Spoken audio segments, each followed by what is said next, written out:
Bueno, detrás de cada película hay un equipo que se encarga de llevar toda la información. Y tengo frente a mí a dos personas muy importantes. I'm telling my friends that you are the most important people in the world because you know the story from the day one and you work with these guys since the beginning.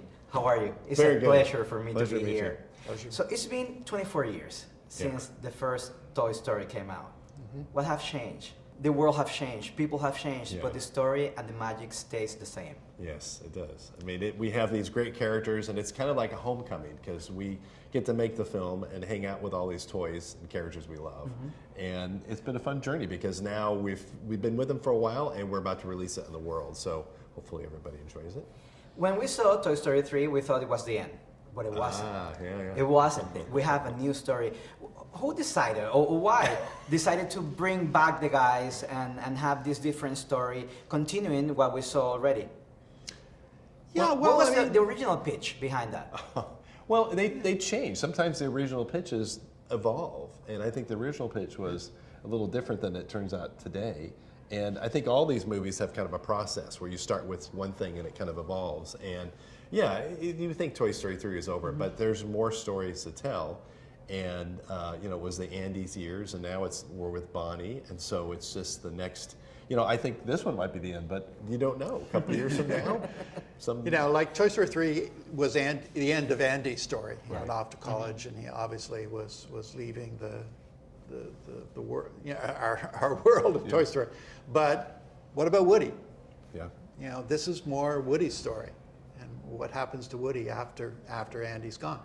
From the presentation that you gave us this morning, we see a lot of changes visually, thematically. Yeah. What was the hardest thing to bring to this day from that 24 years ago, the first movie? What were the challenges? Well, it's funny. We're looking back on it now, and now we kind of see that. We're not really thinking much about that when we're making the movie. We're just starting with the story and the tools we have and the people we have. We're trying to tell that story. But looking back, a lot has changed. We're a much bigger company.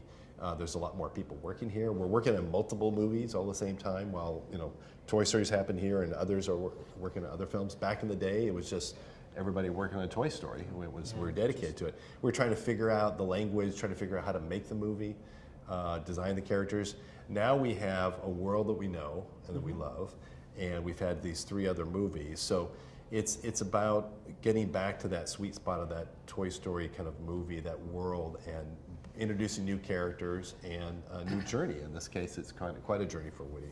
One of the things that you said before that it was mind-blowing for me, it was that when you began working on this movie, it was a Toy Story movie or a toy movie because they were made of plastic and they were good for you to generate and making the computer easier. Right. And now it has become this great franchise. When you look back to those days, beginnings, we can work with toys. And now, 2019, where the world has changed, everything has changed, people have changed. The people who grew up watching the movie we are adults and we love the movies. Right. What do you think they're going to take away when they walk out of the movie theater?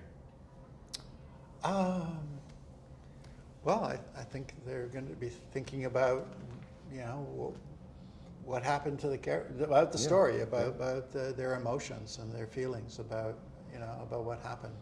And hopefully they don't think about the technology or think about the art design or think about that kind of stuff, and they think about, was I entertained? Did I have fun? Did I enjoy it? And it's kind of a reunion. You haven't seen these characters for a while. I mean, it's been 9 or so years, and I miss some of these characters, and I hope the audience probably will too. And so it's at first it's kind of reunion. It's like, oh my God, here we are again, all our friends, and so that's fun. And then it's more of the adventure begins. You kind of get to know, we're back, and you just kind of get into the sweet spot where these are all our, we're familiar with these characters. And so I think once the story gets going, you will have it's emotional. I mean, remember Toy Story 3 was very emotional. I think we go there again, and there is a lot of drama and emotion. And I personally love all the new characters too, because that's what's fun. Each movie's been bringing new characters to it. And how do you get to choose those new characters? Because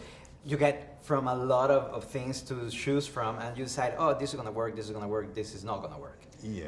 Yeah, I mean, it's You know, I mean, part of it is sort of one of the things we discovered, you know, the environment of the antique store. We went to a lot of antique stores, and we found a lot of toys, new toys in those antique stores. So that's one place we discovered, you know, some of the characters we could put into this film.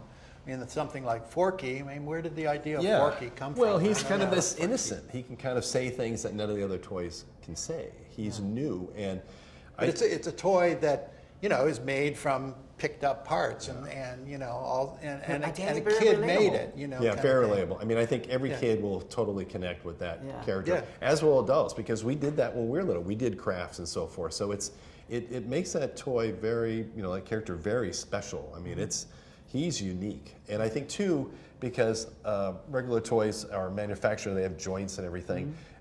He's got new materials. He, you know, bendy arms and, you know, little googly eyes, and that brings a whole set of kind of abilities for an animator to use to animate too. So he can do things, and his arms can turn around. So he's incredibly charming. So I think that the evolution is obviously research. We see toys that we like and want to, because we're all toy fans.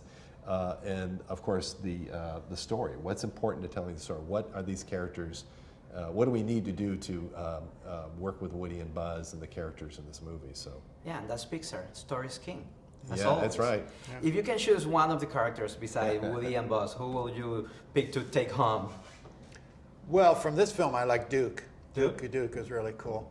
I really like you know, Canadian stuntman. You know, which is. Well, he's pretty awesome. That's a tough choice. They are really awesome characters.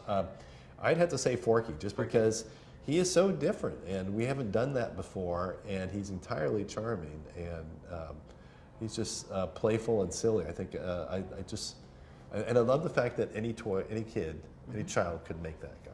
Yeah. So. Well, thank you very much. It was a pleasure talking to you Absolutely. guys. You're part of history, of my history. So I hope we see more Toy Story anytime soon. I hope you enjoyed the film. Thank you. Toy Story 5. Yeah, please. Here we go.